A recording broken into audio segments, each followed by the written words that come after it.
This is the story of Yuki Wakura, a professional loser whose mornings are spent scrubbing away the mess left behind at school. His so-called friends find this hilarious. They lounge around enjoying the show because Yuki's cleaning skills are so good he might as well be sponsored by a cleaning brand. While he polishes away like it's his full-time job, the girls arrive late, yet again. The boys, powerless in every sense to do nothing.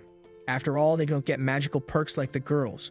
Girls gain incredible powers simply by eating peaches. Yuki regards this system as completely unfair. Yuki complains that the skills he picked up from his older sister won't win him any points with girls. He points out that these skills were only meant to make his life easier, not to impress anyone.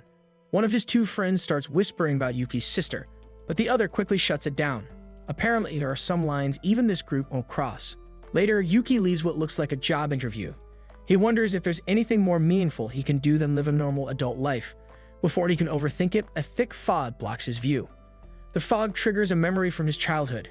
Eventually, the fog clears, revealing that he's now in the demon capital of Mado. He pulls out a manual, which conveniently explains everything he needs to know about Mado mishaps. It says Mado is an alternate dimension connected to Japan through mysterious gates that appeared everywhere without warning. Mado mishaps are all the damages caused by Shuki in the human world or by clueless civilians who stumble into Mado. The manual advises Yuki to stay put and wait for the demon defense force to save him. This advice immediately proves useless when a giant monster appears behind him and goes straight for the attack. Yuki, in his panic, drops his phone, losing access to the manual that was supposed to keep him alive. The monster moves closer and Yuki is suddenly struck with the depressing thought that he might be about to die. Before the monster can finish him off, another giant creature intervenes. This one is being pelleted by a stunning white-haired girl. She calls Yuki unlucky for getting attacked so quickly, then identifies the monsters as Shuki before taking them out one by one. Each defeated monster turns into blue flames like a dramatic cleanup crew for the supernatural. The woman introduces herself as Kyuka Yuzin, commander of the Demon Defense Force 7th Squad. Yuki, still processing everything, tries to point out the danger of more Shuki nearby. Kyuka seemingly subjugates an unconscious Shuki by putting her foot on it. She then tells Yuki to get on so they can escape the rest of the approaching monsters. While fleeing, Kyuka's 7th Squad allies Himari Azuma, Nae Okawamura, and Shushu Saruga arrive to provide support. Kyuka tells them to widen the search area. Nae uses her sensory ability, revealing more Shuki heading toward their location. Kyuka escapes with Yuki, leaving the others to handle the Shuki. Himari transforms her arm into a minigun and begins fighting. Shushu grows into a giant to hold off the Shuki, while Nae continues scanning the area for threats. The Demon Defense Force consists of women who are combat experts, gaining their powers from Meadows Peaches. The squad discovers a young boy during their search. Shushu mentions she is reaching her limit. While heading back with the boy, the group discusses Kyuka. Himari apologizes to Nae for relying too much on her powers. When the boy wakes up, he immediately asks about his sister, revealing that she is also in Mado. Kyuka lectures Yuki about the proper response after a Mado mishap, but suddenly stops mid-sentence. They notice the boy's sister cornered on a cliff by Shuki. Before they can act, she falls and they catch her. Their victory is short-lived though, as they are knocked off their Shuki, forcing Kyuka to create a defensive barrier. She admits the barrier will only buy them a little time. Kyuka reflects on her Peach's blessing, calling it unfortunate. A flashback shows others mocking her ability for being weak. Back in the present, Kyuka regains her focus and decides to test her ability on Yuki. Yuki agrees, though he looks confused when Kyuka bluntly states she plans to enslave him. She explains that her ability might enhance him, giving them a chance to escape. Yuki, acting on some strange instinct, licks her finger. This triggers her ability, causing a collar and chains to appear around Yuki, and he transforms into a monster like Shuki himself. Now in a powerful new form, Yuki fights the Shuki with ease, defeating them effortlessly. Kyuka grabs the young girl and climbs onto Yuki's back, instructing him to break through the remaining Shuki to secure their escape. The Shuki, desperate to win, merge into a giant creature. However, Yuki and Kyuka quickly destroy it after getting close enough to strike. Kyuka's subordinates watch in amazement at Yuki's strength. Suddenly, he reverts back to his human form. Kyuka tells the others to leave, saying she needs to speak with Yuki. She explains his new ability, declaring that he will stay in Mado as her slave. Unexpectedly, Kyuka kisses him, stating that her ability requires her to reward her slaves after they complete tasks. When Kyuka tries to kiss Yuki again, he accidentally knocks off her hat, exposing antennae-like appendages on her head. She looks annoyed and explains that her body moves on its own because of her ability. She kisses him again. Later, At the Demon Defense Force headquarters, Himari and the others prepare to send the two young children back home. Kyuka explains how dangerous even a single Shuki can be in the real world. She shares her dream of becoming the Supreme Commander and eradicating the Shuki entirely. She asks Yuki to join her, praising his bravery for risking himself to save the young girl. Yuki agrees, saying he wants to become a hero, which seems to strike a chord with Kyuka. They strike a deal, with Yuki privately thinking this is his chance to avenge his sister, while also enjoying the rewards Kyuka offers. They arrive at the 7th Squad dormitory, where Kyuka explains it has a strong barrier and introduces it as Yuki's new workplace. Himari and the others report that the children have been safely sent back. Kyuka clarifies Yuki's roles. He will be her slave during battles, but serve as the dorm caretaker outside of combat. Nae, Himari, and Shushu show a mix of confusion and amusement at this. Kyuka adds that men are not allowed to officially join the defense force. Even so, Yuki is formally welcomed into the squad. Yuki finishes cleaning the 7th Squad dormitory when Nae arrives and explains that the dorm's location is in one of the most active Shuki regions in Mado. Himari shows up next, swiftly killing a Shuki with her weapon powers. She mocks Yuki for slacking off and demands he prepare dinner. She takes offense at his casual attitude, scolding him before heading inside with Nae. Left alone, Yuki briefly feels like someone is watching him. Later, the women of the 7th Squad compliment his cooking and cleaning, frustrated. He remembers his desire to be a hero and realizes he is drifting away from that goal. He mentions his lack of battle experience since joining Kyuka. Himari doesn't take his complaints lightly. She transforms her arm into a sword and points it at him, cutting the argument short. Yuki falls silent, realizing it's better not to push his luck. Kyuka reassures him he is an excellent caretaker and vital to her plans and abilities. She also warns Yuki that any misbehavior will result in her twisting it off, leaving the threat open to interpretation. Later, Shushu catches Yuki spying on Himari while she prepares for a bath, and she has been watching him to understand him better. She hints that she might show the picture to Kyuka, but offers not to if Yuki agrees to become her slave as well. While cleaning Shushu's room, Yuki tries to think of a way to delete the photo without her noticing, grabs her underwear instead. Shushu, unfazed, teases him, saying she thinks of him more as a pet than a man. She adds that since he is the housekeeper, he will end up handling her laundry anyway, so it doesn't matter. Shushu hilariously snaps a photo of Yuki holding her underwear, even though he was only trying to organize it. Questions how he became so skilled, which gave him plenty of practice. Shushu reveals that she is the youngest of 3 sisters and grew up in a family without a father. She also mentions attending an all-girls school, which is why she finds Yuki so interesting and wants to make him her slave. She adds that she craves excitement, which is what drove her to move to Mado and join the defense force in the first place, ending up completely naked, while Shushu remains fully clothed.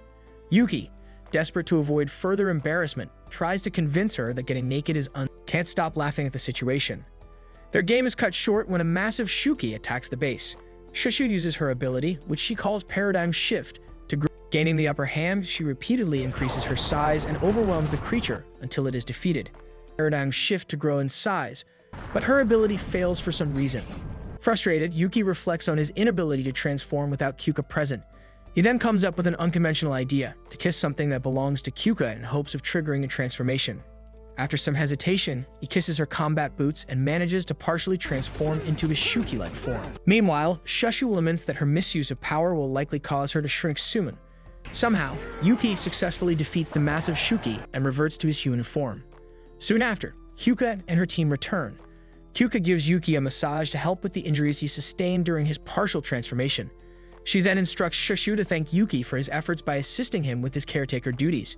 Meanwhile, a squad of defense force members is in a dangerous situation with Shuki.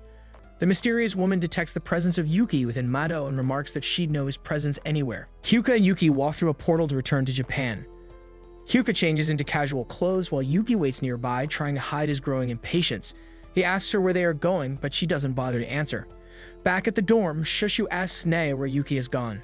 Nae casually mentions that he left with Kyuka, prompting Shushu to mutter something about the date. Kyuka and Yuki arrive at graveyard. Kyuka explains that this is where her family and friends were buried after being attacked by a powerful Shuki called the Unicorn. She admits the Unicorn escaped, leaving her with a personal mission to settle the score. She looks at Yuki and reminds him that he needs to be ready for when that day comes, making it clear why she brought him here. Yuki suggests they take a break and enjoy a treat while they are in Japan. They find a restaurant, and over their meal, Yuki talks about losing his sister during a Madogate incident. He tells Kyuka that he understands her feelings, having faced the same kind of loss himself. Yuki notices Kyuka smiling during their conversation. It reminds him of the times he spent with his sister. A brief flashback shows a young Yuki cooking with his sister in a kitchen, a memory filled with warmth and simplicity. The moment is cut short when Kyuka's phone suddenly rings with a conch shell tone, signaling an emergency. Without delay, Hyuka has Yuki transform so they can return to Meadow quickly. After sorting out Yuki's reward for the transformation, they meet up with the rest of the 7th Squad for a briefing. The squad learns that a large nest of Shuki has been discovered nearby, described as a dangerous cluster that demands immediate attention. They head out to investigate and find the nest located in a cold, wintry region of Meadow. The team prepares for battle and waits for the right moment to strike. The Shuki eventually merge into one massive creature, prompting Kyuka and Yuki to spring into action. However, before they can attack, a rogue strike comes out of nowhere. The source of the attack is revealed to be Unicorn Shuki, now ridden by a mysterious figure. The rider launches an even more devastating attack than the unicorn itself, leaving the squad momentarily stunned. Kyuka and Yuki rush forward to confront the figure, demanding to know her identity. She casually declares herself the archenemy of the Demon Defense Force, while brandishing a Meadow Peach. The woman asks Kyuka if she has seen her brother, then quickly shifts to the side of Kyuka and Yuki, trying to attack. She continues talking about her brother, growing more cryptic, until she starts to say his name but is cut off by the sudden appearance of a massive Shuki. She glares at the Shuki, and the intensity of her look reminds Yuki of his sister. Kyuka declares that the woman is the supreme commander of the Shuki while attacking her. The woman dismisses this claim. She then captures Yuki in his Shuki form. She pulls him closer, commenting on how he isn't really a Shuki. Both freeze, surprised by each other's presence, and seem on the verge of recognizing something familiar. Before anything more can happen, Kyuka intervenes and frees Yuki with a powerful strike, injuring the woman in the process. The woman flees alongside the unicorn Shuki, avoiding further confrontation. Kyuka, still angry, yells at Yuki to chase after them but stops when she notices him protecting Shushu. This snaps her back to her senses, and she quickly focuses on the safety of her squad. Once calm, she leads them back home, ensuring everyone returns without further harm. Kyuka sorts out Yuki's reward and then questions him about their recent battle. Yuki suggests that the humanoid Shuki might be his sister. He talks about the strange feeling he had during the encounter and how the Shuki reacted when it saw his face. Kyuka dismisses the idea, saying it could be because the woman mentioned looking for her little brother. She also points out that no human has ever been known to turn into a Shuki. Kyuka confidently states that their paths will cross again and assures Yuki they will uncover more when it happens. Yuki, however, can't stop thinking about it. While doing his chores, he keeps wondering what he should do if he meets her again. Nae notices Yuki is distracted and offers to help him cook. Yuki, lost in thought, agrees and lets her take over some of the work. Meanwhile, the humanoid Shuki was revealed to be called Oba by another humanoid Shuki like her. A third one, called Coco, uses her powers to heal Oba's injuries. Oba confidently claims that she has finally found her brother Yuki. While she had questions, she called it a nice reunion. Meanwhile, Yuki and Shushu take a bath together. Later, while Himari and Yuki are fighting, members of the 6th Squad arrive. The group includes Tenka Izumo, the 6th Squad commander, and Yachiho Izuma, Himari's sister and the second in command. Yuki is quickly sent off to fetch Kyuka, while Himari continues to glare at her sister Yachiho. Izuma meets with Kyuka to discuss the increasing threat of humanoid Shuki. Their appearance is forcing the Demon Defense Force to operate more cohesively, which both commanders acknowledge is a necessary shift. Yachiho takes this opportunity to poke fun at her sister, mocking Himari for struggling against the new form of Shuki. Her constant jabs irritate Himari, and Yachiho seems to enjoy the reaction. Kyuka intervenes by suggesting an intramural match between their squads to test their skills and gauge their strengths. Nae explains that this will function as a friendly competition to evaluate each team's abilities. Izumo and Yachiho agree with the idea and leave to gather their squad for the match. Himari, feeling the pressure, immediately asks Kyuka for help with her training. She also declares that Yuki is also her slave, roping him into her plans without much subtlety. Later, the squad enjoys Yuki's cooking, which lightens the mood for a moment. During dinner, Himari explains her strategy. She claims that Yuki is her temporary slave for the exhibition match. She also reveals that her real ability lets her learn and use the powers of others. She can select and activate abilities for her through her phone, and that includes abilities from anyone, including Kyuka.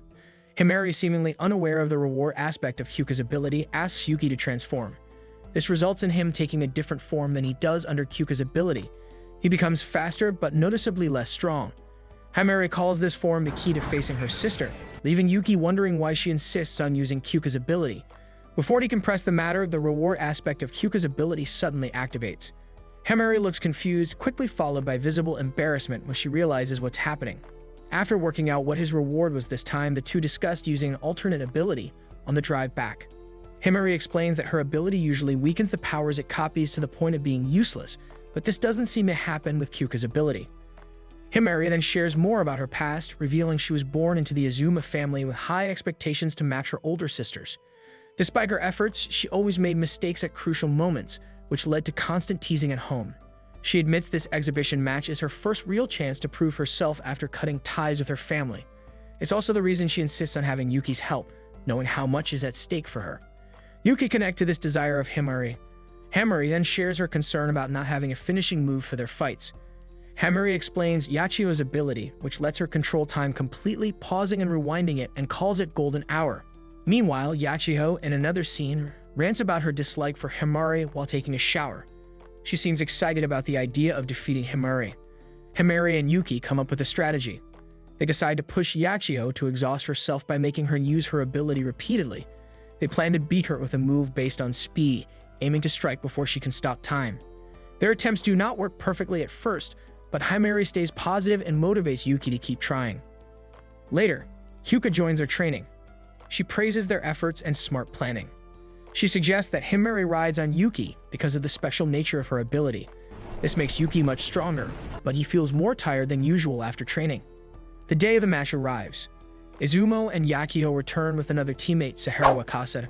Before the match, Sheshu asks Himari what she plans to do after this match. Himari mentions that she and Yuki will probably stop working together. Sahara, Yachiyo, and Izumo relax in the hot springs to calm down before the match. Before the fight starts, Yachiyo and Himari talk. Their conversation is mixed with moments showing their childhood. Yuki joins them and reassures Himari that they will win. This makes Himari feel confident, and she declares the same. When the match begins, Jin Abizing uses her barrier ability to set up the arena. The barrier protects everyone, ensuring all injuries are healed after the match. Himari and Yuki prepare to face Yachiyo, and the fight starts. Yuki's speed allows them to gain the upper hand quickly, putting Yachiyo on the defensive. However, Yachiyo surprises them by using her ability to rewind time by 5 seconds, undoing their advantage. She then confidently reveals a new facet of her power, which she has named Prime Time. Before the match started, Himari asks Sahara if Yachiyo has been training for their fight. Sahara tells her no and mentions that Yachiyo seems happier than usual.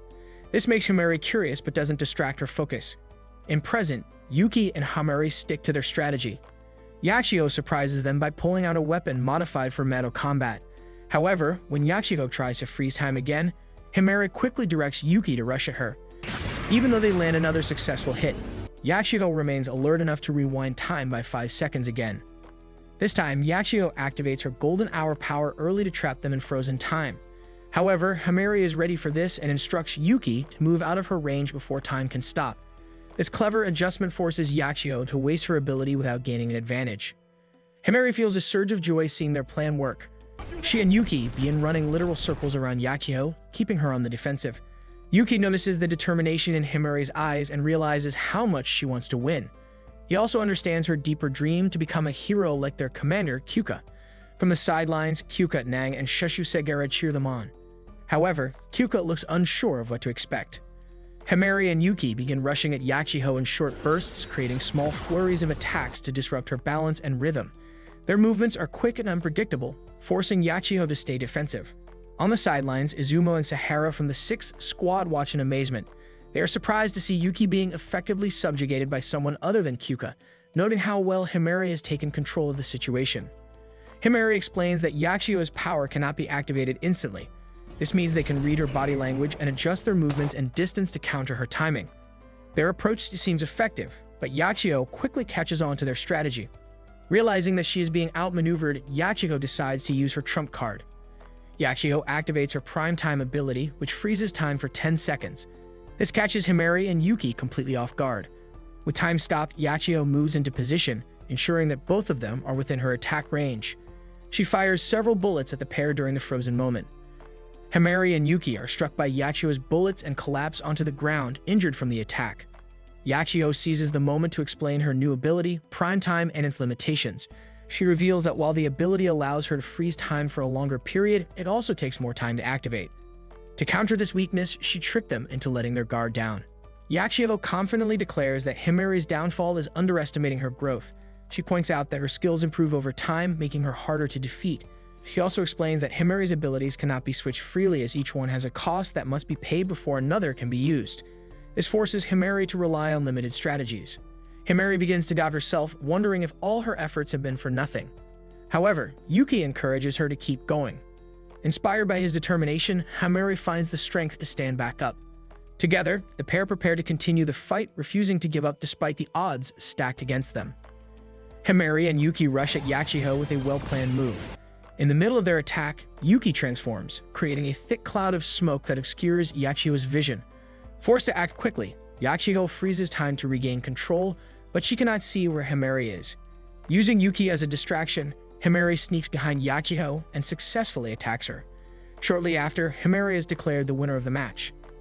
The 7th squad celebrates their victory, but their excitement is mixed with concern for Yuki, who remains motionless after the fight. Thankfully, the others present use their abilities to heal him, and he stands up completely fine, his injuries gone. Yachiho wakes up as well, visibly upset by her loss. Despite her anger, she acknowledges Himari's victory and even invites her to rejoin the Azuma family. Himari refuses, stating that the 7th squad is her true home now and that nothing could convince her to return. With that, the 7th squad heads back to their quarters. There, Himari rewards Yuki for his efforts with a kiss, leaving him surprised and happy.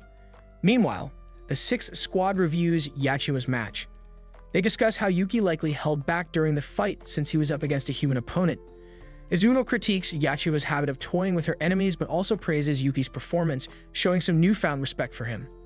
Later, in the second round of the intra-squad matchup, Sahara prepares to face Shushu in the next fight. The next match in the intra-squad tournament begins, featuring Shushu from the 7th squad and Sahara from the 6th squad.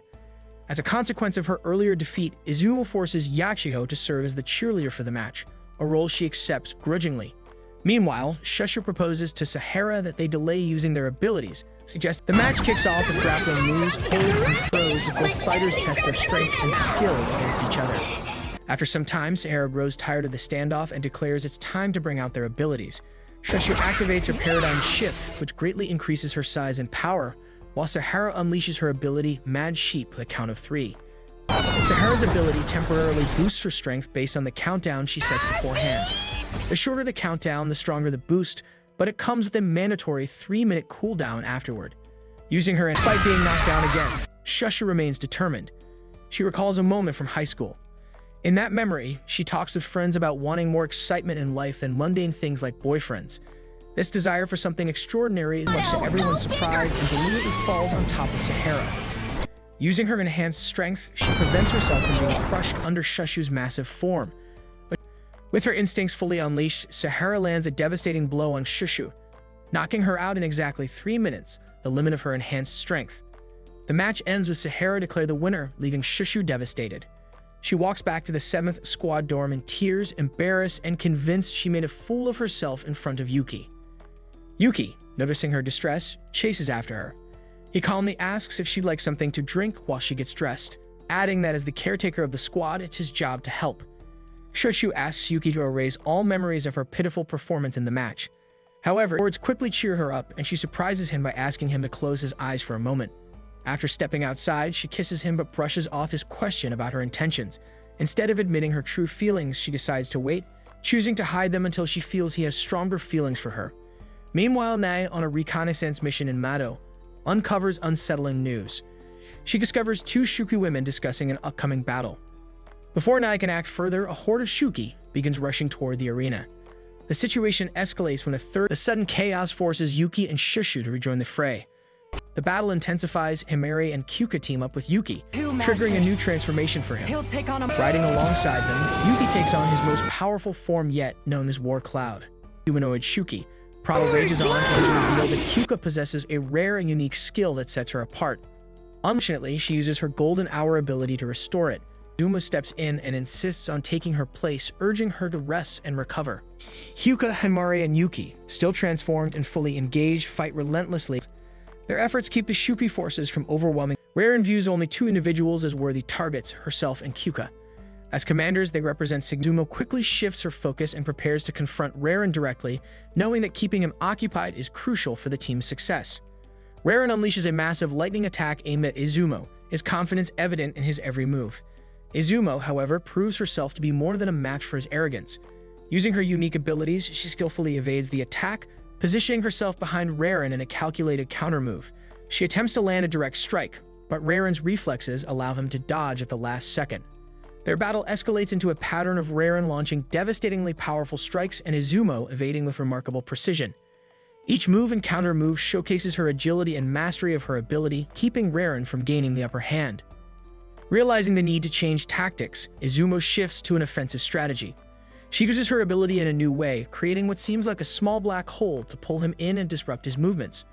Raren, his frustration boiling over, unleashes what appears to be the full extent of his power. The battlefield erupts with smoke and crackling energy, a chaotic display meant to overwhelm his opponent. Where the dust settles, however, Izumo stands unharmed, her composure unwavering and resolute, takes the moment to reaffirm her ambition to become the supreme commander, her determination shining through every word and gesture. The effort, Yuki stands tall and proclaims his intent to become a Mei apologizes for being late and identifying their presence, but Kyuka and Izumo both reassure her. They emphasize that her efforts were vital in preventing a potential ambush, shifting the focus back to her contributions. Izumo takes a moment to recognize Yuki, commending his performance and claiming he stole the spotlight during the battle. Before Yuki can respond, Jinabizan, the referee from the exhibition match, rushes over. With uncontainable enthusiasm, she surprises Yuki by asking for his autograph, leaving him visibly startled and unsure how to react. Meanwhile, earlier during the fight, true to her character, Yachio brushes off the gratitude, pretending her actions were only to avoid dishonoring the family name. Her aloof demeanor does little to hide her care, though Himari seems more amused than offended by her sister's response. As the discussions settle, Kyuka and Izumo officially declare the exhibition match between their squads a draw, acknowledging forming for both of them during the battle. This time, the reward involves the two of them bathing him, a situation that leaves him visibly flustered but amused. Despite the lighthearted atmosphere, the two take the chance to remind him that the dual master form should only be used sparingly, as it puts an immense strain on his body. Later, Nai showcases her artistic skills by drawing a picture of the two humanoid Shuka generals she had seen during reconnaissance. Her sketch, though well-intentioned, is distinctly anime-inspired, adding a humorous touch to the serious matter. Himari notes that headquarters will create official composite sketches eventually, but Nai's artistic flair provides some light-hearted relief in the meantime. That night, Yuki finds himself lying in bed, unable to stop his thoughts from wandering. He reflects on his sister and the humanoid Shuki, piecing soft but intense, filled with a mix of emotions that hint at something deeper. The next day, Kyuka, Himari, and Yuki visit the 6th Squad's dormitory. Kyuka and Izumo head off to hold a meeting, leaving Himari with the task of meeting the other members of the 6th Squad. Yuki, ever reliable, is assigned to assist with caretaker duties during their visit. Back at the 7th Squad dormitory, Shushu finds herself deep in thought about Yuki. She reflects on their kiss and wonders what he might be doing at that moment. Her determination to strengthen their bond grows, her thoughts entirely consumed by the idea of deepening his feelings for her. In the 6th Squad's dormitory, Yuki handles his tasks with his usual focus. He knocks on Yachio's door to drop off her uniform and, after confirming she isn't home, steps inside. What greets him is a wall completely plastered with photos of Himari. The sheer dedication, or obsession, is both surprising and slightly unsettling, but Yuki keeps his focus and quickly finishes his task. Moving to the living room, he finds Sahara asleep, sprawled out comfortably in her underwear. Ever the considerate one, Yuki picks up a blanket, intending to cover her. Before he can accomplish this act of kindness, Sahara grabs him mid-sleep, mistaking him for a pillow. Her strength is no joke as she traps him with wrestling-like moves, leaving him struggling and probably questioning his life choices. Sahara wakes up, immediately apologizing to Yuki for the chaos she caused while half asleep. The two walk together, their earlier awkward moment quickly brushed aside. They find Himari stays serious training brings. Curious, Sahara casually asks if Himari looks up to her sister. Himari admits she does, but only in terms of her strength, not her personality. Sahara seizes the moment to share her theory about Peach powers. She explains that these abilities might be a reflection of the user's nature and knowledge. She adds that Himari's determination to learn from Yachio could have influenced how her power developed. Himari listens, her expression skeptical, but the idea plants a seed of thought. Yachio's ability to control time is linked to her wish to spend more time with her younger sister. Himari dismisses this notion outright, finding it a little too sentimental for her taste. Yuki, however, steps in to support the theory, using his words to challenge Himari's skepticism. His persistence for Shuki to strike again is wise, or if a more aggressive strategy is needed. Kyuka proposes starting the search at the location where Yuki's sister first appeared, suggesting that the area might hold important clues. Izuma speculates that Raren, despite being defeated in battle, might not be entirely out of the picture. Meanwhile, at Shuki's hideout, Raren is revealed to be alive and fully healed. His survival is credited to Shikuko, one of his allies who saved him at the last second, using a power similar to Izumo's. Shikuko explains that their recent attack wasn't meant to be a victory, but rather a test. Its purpose was to measure the strength of the Demon Defense Force captains, and the results left no doubt the captains are incredibly powerful. Despite the acknowledgement of their strength, Raren argues that even captains can be defeated with the right strategy. He turns to Juryu, another humanoid Shuki, seeking her opinion. Juryu agrees with Shikuko's assessment of the captains, but confidently shares her own plans. She reveals her intention to confront the demon defenders again, that she wants Yuki for herself. She openly claims she needs someone to help her relax after tough days, and even goes as far as offering to endorse Kyuka in the next Supreme Commander election, on the condition that Kyuka cooperates. Kyuka, completely unfazed, brushes off the offer, asserting that she doesn't need endorsements to reach her goal. Izumo, unfazed by Kyuka's refusal, shifts her approach and casually asks about dating Yuki's unusual request to Yuki. She clarifies that his personal life is entirely up to him. Yuki, however, realizes his current schedule doesn't leave much room for something as ordinary as dating, let alone free time. That night, lying in bed, he reflects on his hectic life, muttering to himself about being a hero, not a pet. As Yuki tries to settle in for the night, Izumo suddenly appears in his room. Her gaze is direct and her tone leaves no room for misinterpretation. She confirms her feelings for him. She straightforwardly asks him to be her boyfriend, explaining that her earlier pet comment was just a playful expression because she finds him so adorable. She candidly admits that his bravery in battle and his remarkable housekeeping skills are what drew her to him. The situation quickly takes a turn when Izumo, unable to hold back her emotions, begins forcing herself on Yuki despite her initial claim of coming with good time to think about her proposal. Before things can escalate further, Shushu bursts into the room. Kyuka steps in and delivers a sharp lecture to Izumo, emphasizing the seriousness of sneaking into another squadron's dormitory and abusing her abilities. While she reminds Izumo that Yuki's personal life is not her concern, she makes it clear that this behavior is unacceptable. Izumo, visibly chastised, retreats from the room without protest. Before leaving, Kyuka turns to Yuki, reminding him of their early morning practice scheduled for the next day, her no-nonsense demeanor leaving no room for excuses. The next morning during practice, Kyuka outlines her plan to test her slave ability with Nei and Shushu. She and Himari discuss how commanding Yuki produces different transformations, and they speculate that similar changes might occur when Nei and Shushu use the ability. This test, they hope, will provide valuable insights into the versatility of Kyuka's power. Nei steps forward and confidently grabs action figure-like appearance dubbed Shining Star. The group watches with curiosity as Yuki begins testing his new form. He notes that he feels weaker and slower than usual, an initial disappointment. However, he soon discovers that his senses are significantly sharper, and he now possesses X-rayed vision. Kyuka observes the form with a critical eye, acknowledging that it has its benefits. However, she can't ignore the toll it takes on her strength. Her tone is far from enthusiastic, suggesting she isn't entirely pleased with the results. Nei is given the task of rewarding Yuki, which catches Shushu's attention. Not wanting to be left out, Shushu volunteers to test her control over Yuki, clearly intrigued by the idea of giving him a reward afterward. Yuki's form under Shushu's command is called Iwatushi, a transformation he describes as making him feel unbelievably strong but annoyingly slow. Kyuka immediately critiques the form, commenting that the trade-off doesn't seem worth it. Shushu, not ready to give up, suggests using her power to make Yuki grow in size. The experiment fails miserably, leaving Shushu's transformation ranked as the least practical of the two new forms. Shushu brushes off the failure, while Nei starts getting ready for school. Yuki offers to walk Nei to school, leading her through the portal in the 7th Squadron's dormitory basement. On the way, Yuki asks why Nei joined the Demon Defense Force. She reveals that her parents vanished without explanation, with their disappearance suspected to be connected to a Mato mishap. Nei explains the eerie rumors about people receiving phone calls from or even seeing loved ones who disappeared during a Mato mishap. She then theorizes that her ability, sure to find promise, reflects her deep desire to find her parents. Yuki, inspired by her determination, shares his belief with Yuki until further notice. Izuma speculates that the leader intends to open a dialogue with the humanoid Shuki first, aiming to unravel the mysteries of Mato, resolve the Shuki problem, and ultimately stop Mato mishaps. Izumo then informs Kyuka about an upcoming meeting, Commander's cautious approach. She bluntly reminds him that he is part of her squad and refers to him as a more dangerous type of Shuki emerges. an unsettling blend of several Shuki fused together. Its regenerative powers make it much into battle against a massive Shuki army. Their mission ends successfully.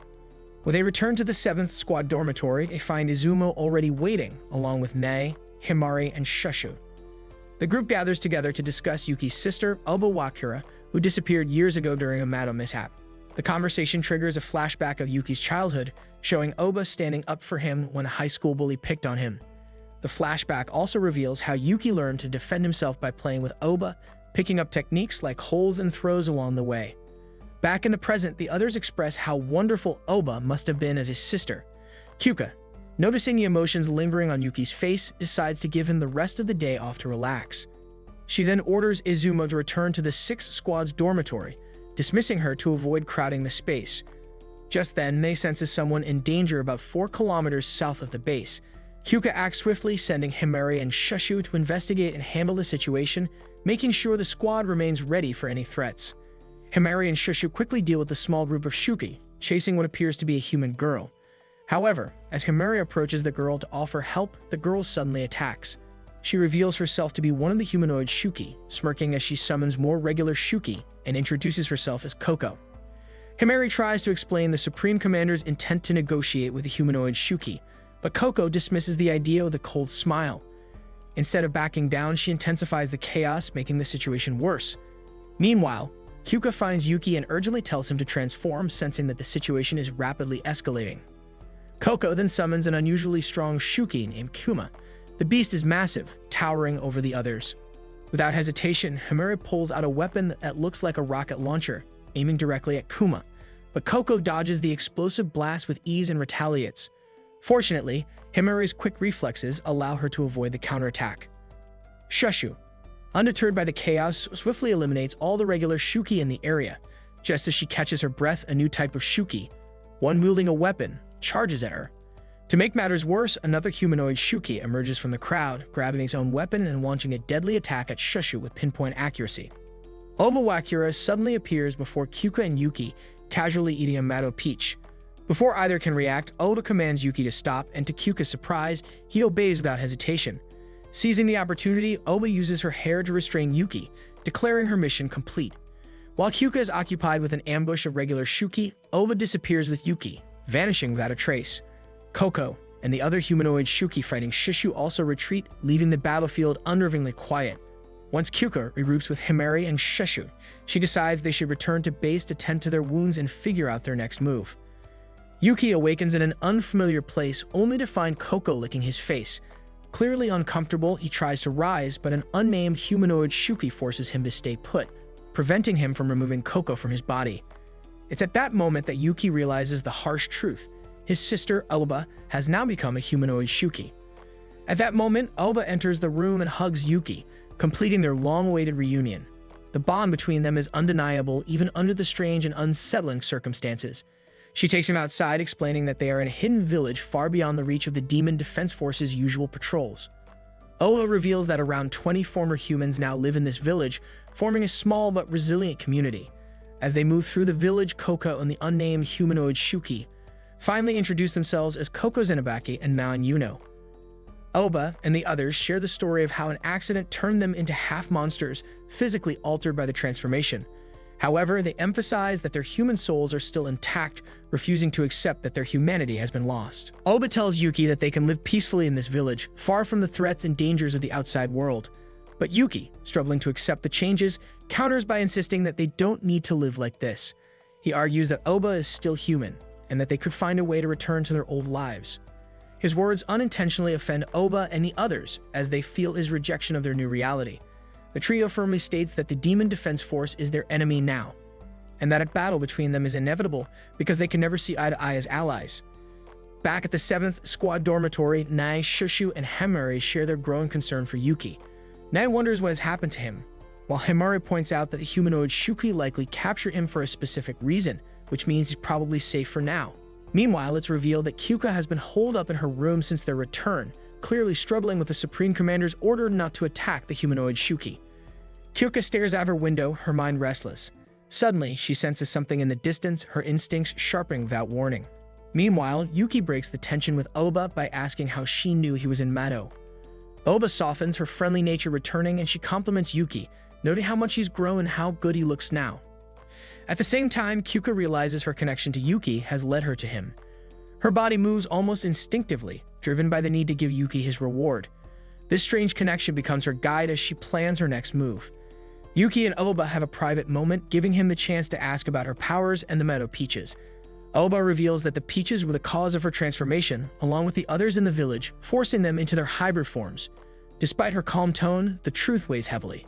Back at base, the 7th and 6th squads prepare to head out to rescue Yuki. Oba, Wakura, and Yuki sit together, discussing the Meadow Peaches. Oba reveals that the Peaches were responsible for turning her. Akito and now Yuno step in, offering to explain further. Yuno begins recounting her past life as a human and the events leading up. Peach's power overwhelmed her, causing her to lose to change, taking on the monstrous traits of a Shuki. The old woman theorized that the Meadow Miasma facility, despite suffering from worse symptoms. Instead, she found the hidden village and spent years fighting to maintain it as beneficial for Japan and would shut down any attempt to expose them. Oba points out that even Yuki, a member of the Demon Defense Force, had no idea the dorm. Each Shuki has tamed a formidable beast, and the group reveals their imminent plan to attack the Yin-Yang dorm. Yuki once again attempts to convince them to cooperate with the Demon Defense Force. However, the girls strongly reject his plea, pointing out that the Supreme Commander must already be aware of the Yin-Yang dorm and yet has done nothing about it. Kyuka and the others arrive in the area, searching for signs of Yuki and the village's hidden entrance. Before they can get far, they are ambushed by a group of Shuki. Yachiho uses her ability to handle the attackers, allowing the group to regroup.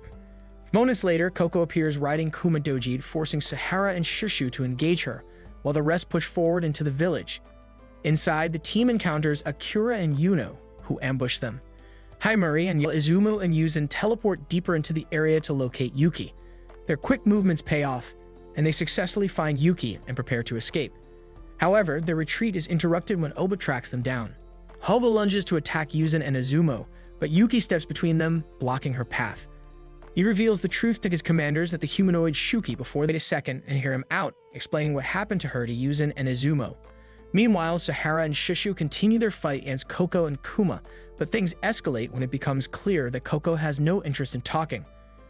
From above, another humanoid Shuki is revealed to be silently observing their battle, their motives unclear. Yachiho and Himari, meanwhile, hold their ground in their fight against Yuno, who is struggling to make sense of Yachiho's ability. The tide seems to favor the 7th squad and the Susan and Izumo becomes increasingly volatile. The three discuss the possibility of cooperation, but it quickly becomes clear that working together is impossible. Oba, unwilling to back down, binds Yuki and prepares to fight Yuzin and Izumo directly. Oba summons the unicorn to join the fray. Yuzin decides to take on the massive creature herself, leaving Izumo to face Oba. The battles are intense, with the narrative bouncing between the different fights. The humanoid Shuki gain the upper hand, leaving even the resilient Himari seriously injured. The humanoid Shuki, watching Koko's battle, is shown reporting back to Shikoku, an apparent leader among the humanoid Shuki. The Watcher reveals that they have found something important to Shikoku. Shikoku declares that it is time to deliver their god's message and make their presence known to humanity. Alongside her group, which includes Raren, Shikoku decides to move out, revealing that there are two opposing factions among the humanoid Shuki, each with its own goals and alliances. Nae stays behind at the 7th Squad dormitory, herself busy waiting for news. Meanwhile, Omawakura faces off against Kyuka and Izumo. Kyuka battles the unicorn with a mix of strategy and strength, taking a moment to regain her composure before unleashing a powerful attack. Izumo focuses on Oba, who struggles to counter her teleportation and black hole abilities. Oba, observing Izumo closely, begins to understand that her powers go beyond simple teleportation. Using superhuman speed, she attempts to outmaneuver Izumo's black hole attacks, coming dangerously close to landing a hit. However, Izumo's quick reflexes allow her to dodge at the last second, leaving Oba vulnerable to a counterattack. Their battle stretches on, a test of skill and endurance on both sides. Eventually, Oba eats another Meadow Peach, causing her power to increase dramatically. This forces Izumo to step back and reassess her strategy. Oba's heightened senses allow her to predict Izumo's teleportation points with surprising accuracy, shifting the balance of the fight. Oba declares her intention to win through a war of attrition, believing her strength will outlast Izumo's tricks. Izumo, unfazed, reveals she can teleport 666 times in a row, ensuring she has more than enough time to wait for Kyuka to defeat the unicorn and turn the tide. Meanwhile, Shushu and Sahara continue their battle against Koko Zenobako. Shushu tries to overpower Coco by crushing her, but Coco's abilities from the Mado Peach allow her to emerge unharmed. Shushu's frustration boils over as she recalls what Coco and the others did to Yuki. Sakura adds that Kumadoshi is the same Shuki responsible for the Mado mishap in Kagoshima 8 years earlier, adding more weight to their fight. Determined to end the battle, Shushu declares that victory is within reach and instructs Sahara to initiate Formation S. Sahara runs with a shrunken Shushu in hand and throws her directly into Kumadoshi's mouth. Shushu uses her ability to grow rapidly from inside the Shuki, tearing it apart and killing it in the process. Shushu grabs one of Kumadoshi's teeth, wielding it like a weapon, and charges at Coco using her Mado Peach ability. With a coordinated effort between Shushu and Sahara, the two manage to successfully defeat Coco. However, before they can catch their breath, more Shuki appear, creating a new wave of chaos. Sahara collapses from exhaustion, leaving Shushu to fend off the threats alone. In the commotion, neither notices Coco secretly using her abilities to heal both herself and Kumadoshi, setting the stage for their return. Meanwhile, Yachigo and Himari are locked in a fierce battle against Naon Yuno. Himari is seemingly fatally wounded by an attack from both Yuno and a Shuki. In a desperate move, Yachigo rewinds time to save her sister's life.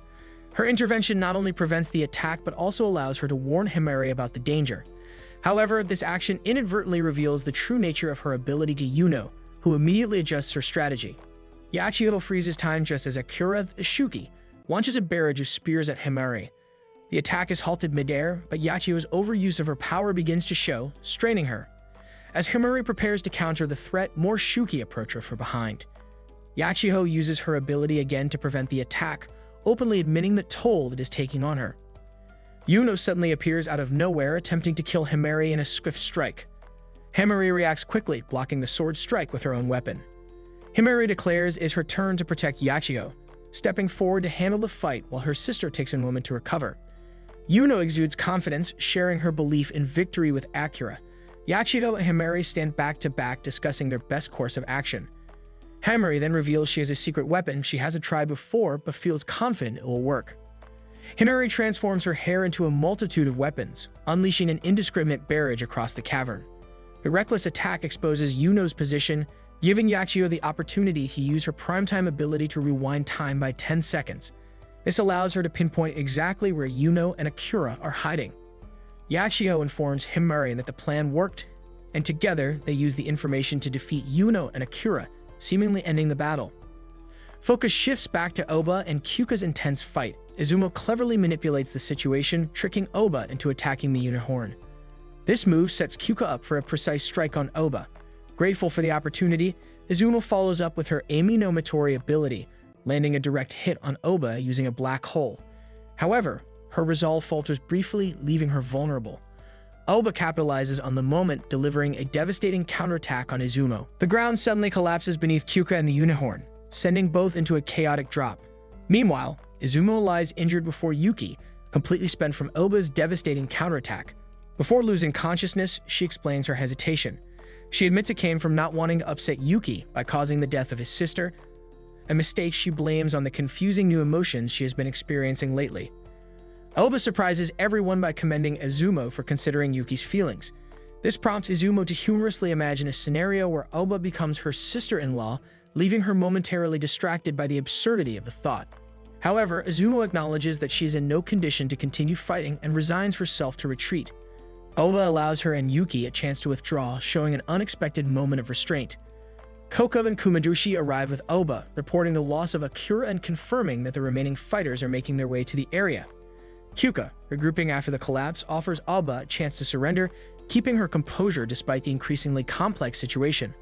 Meanwhile, Nae, who is far from the battle but intently monitoring the events, detects something unusual near the group.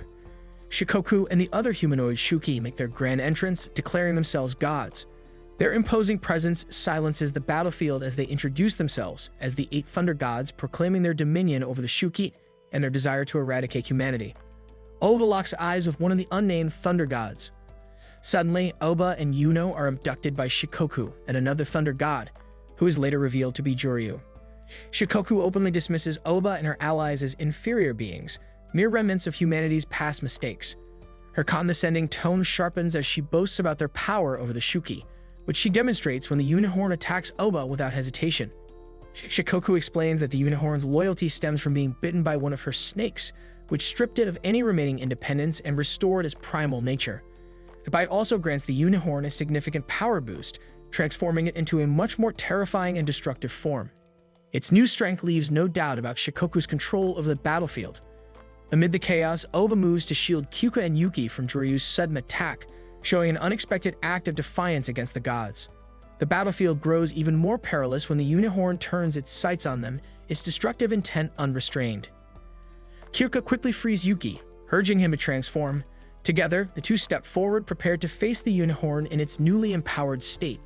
Yuka charges headfirst at the unicorn. A flashback reveals Kyuka's past, shedding light on her origins.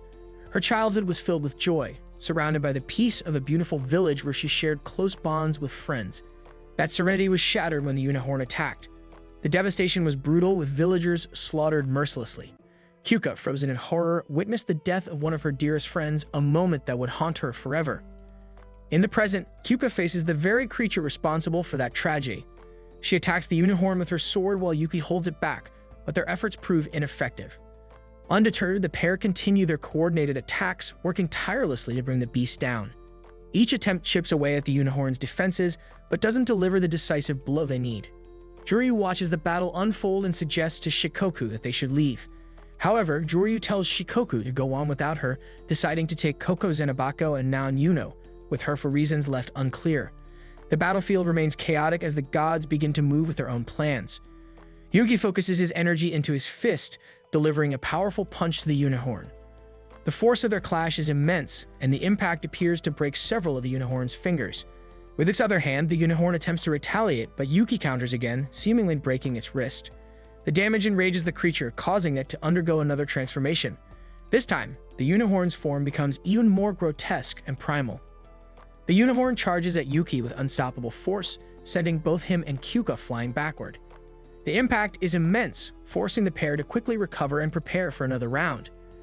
Yuki notices they are dangerously close to their allies and realizes the need to act fast to minimize collateral damage.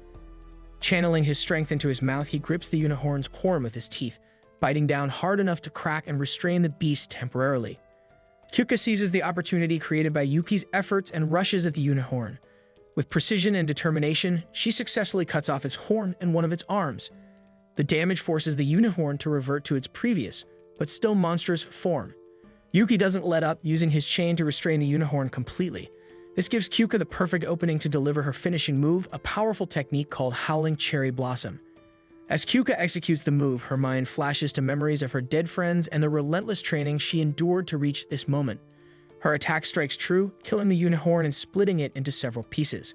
Among the remains, an orange core is revealed, a strange and unsettling sight that raises questions about the Shuki's true nature. After the unicorn is killed, Shikoku departs using a power similar to Izumo. Kyuka, breathing heavily but victorious, tells Yuki to gather the others. She takes a moment to relish in her hard-fought triumph, dedicating the victory to her destroyed hometown and the people she lost.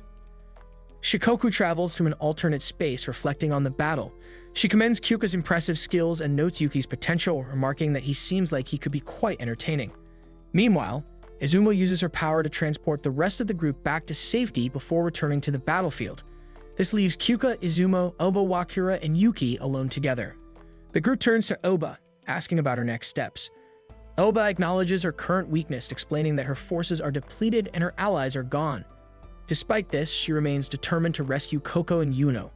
Kyuka offers their help one final time, with Izumo adding her agreement and promising to ensure Oba's safety. However, Oba declines, explaining that while she trusts Kyuka and Izumo individually, she cannot extend that trust to the Demon Defense Force as an institution. Oba further reveals that there are other villages where she has allies, implying she still has resources to continue her fight. Izumo and Kyuka agree that this is likely the best choice for Oba if she cannot place her trust in the Demon Defense Force. The conversation shifts to the ruthlessness of Supreme Commander Yamashiro, with Izumo and Kyuka reflecting on his harsh methods. Yuki expresses concern for his sister's safety in light of Yamashiro's approach, but Kyuka hints that she might have a solution in mind. Focus moves to Nei, who is overjoyed when Yuki, Izumo, and Kyuka return to the dorm. Yuki apologizes for worrying her, which Nei seems to quickly forgive in her relief. Nei also informs them that Himari and Shushu are both safe, bringing some peace to the group. After ensuring everything is settled, Izuma returns to her own dorm. Yuki stands silently in his slave form while Kyuka takes a bath, clearly distracted by his thoughts. Nae notices something is bothering him and approaches to check on him. In a rare quiet moment, the two share a heartful exchange, with Nae showing her caring side. Hearing Yuki's stomach growl, she takes it upon herself to grab him some food, easing his discomfort and lifting his spirits. Kyuka eventually returns, her composure and presence as commanding as ever. She deactivates her ability, allowing Yuki to return to his normal state. She reminds him to shower before coming to her room for his reward, a night spent sleeping in her bed with her. The offer is both lighthearted and commanding, a typical Kyuka gesture that leaves no room for argument. Meanwhile, focus shifts to the 8 Thunder Gods. Shikoku reveals their sinister plan, presenting Koko and Yuno as offerings for their god. The god is revealed to be a grotesque, egg-like creature with legs and tentacles, radiating an unsettling presence. Shikoku claims this sacrifice will give birth to a new friend for their cause as the monstrous god consumes Koko and Yuno in a chilling display of power. Back at the 7th Squadron's dorm, the 6th and 7th squads gather for a celebratory meal. Yuki takes charge of the cooking, preparing a feast as a gesture of gratitude for everyone's efforts. The meal brings a sense of camaraderie, momentarily easing the tension from their recent battles. A flashback reveals Kyuka's pledge to Elba. She promises to become the Supreme Commander, vowing to change the system so Elba and her allies can live safely. Back at the collapsing cave, Elba hugs Yuki, saying goodbye, her emotions heavy with both hope and sorrow. Yuki declares a new purpose for his fight, not for fame or heroics, but to find a way to cure his sister. His determination fuels his every thought, leaving little room for anything else. The next morning, Izumo pays him a visit, stating in her usual confident manner that it's time for her to collect her generous reward. However, her timing proves unfortunate. Before anything can unfold, Kyuka bursts into Yuki's room, cutting the moment short. Izumo, clearly not in the mood for a confrontation, departs as quickly as she arrived. Later, Yuki trains with Himari, who is eager to sharpen her abilities and insists on his help to do so. The two work closely, their session filled with focused effort and mutual encouragement. Meanwhile, Shushu observes from nearby, clearly less interested in the training and more concerned with her romantic rivalry. She strategizes her own quiet battle to win Yuki. Nae interrupts the lighthearted tension with an announcement: a gateway has opened up nearby. The 7th squad moves out quickly, prepared to face whatever danger emerges. They engage in an intense battle against the newly arrived Shuki, while Alba watches from a distance.